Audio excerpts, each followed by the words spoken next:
Hey friends, Adam Thompson coming to you as always from Focal Point of Minnesota's world headquarters in lovely Plymouth, Minnesota. Hope you're having a great day. What's your leadership style? How do you manage your team?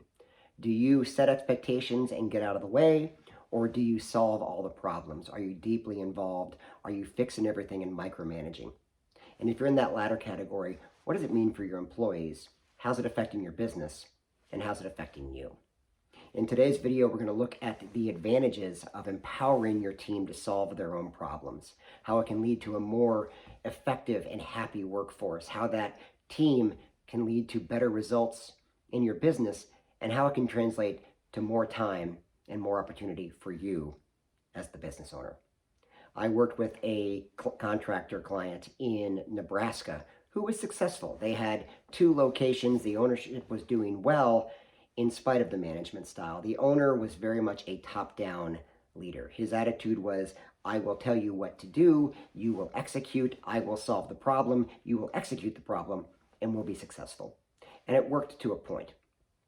What he lacked was a team that had responsibility. There was not ownership within his employee ranks because the attitude was, no matter what we do, the boss will swoop in and save the day. And it led to him being deeply involved in all aspects of the business. It led to him sucking the time and the life out of himself into the business and not being able to focus on the things that really matter. So we sat down and worked out a plan on how to address it, on how to empower his team, build them into leaders who could solve their own problems. The first step was to set clear expectations for the business units, for the teams, and for the individual employees. They knew what they had to do to be successful and how they would be measured. Step 2 was to give them latitude. The owner had to learn to allow some rope, let the leash out a little bit, and give his people a chance to try and fail and learn and try again in order to succeed. And the third step was his role as the coach, as the evaluator, as the one who would sit down with his employees, his managers, his leadership team, and talk through the results and get their feedback. How is this working? What didn't work? How might you do it better? And then empower them to go out and try that next thing. And the results were fantastic. He went from someone who was constantly running back and forth between 2 satellite offices to someone who stayed at home.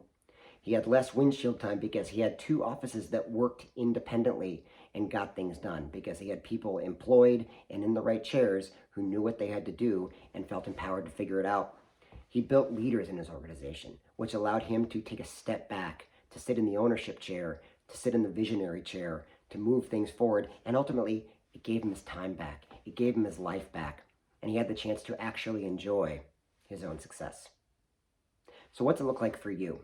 What's your management style? Are you working toward an empowered leadership management style? Are you building leaders, or are you simply fixing things? And if you're in that fixer role, how's it affecting you? Let's talk about it. Let's get together. Let's have a cup of coffee. Let's have a conversation. I will set up a link below where you can schedule time to talk about what your team looks like and whether or not you're letting them get things done on their own and how we might build that plan. Let's develop leaders. Let's develop empowered employees. Let's allow them to solve their own problems, which allows you to do what you want to do. Let's have a conversation about it. Let's build your team. Let's grow your business. Have a great day. I look forward to hearing from you, and I'll talk to you soon.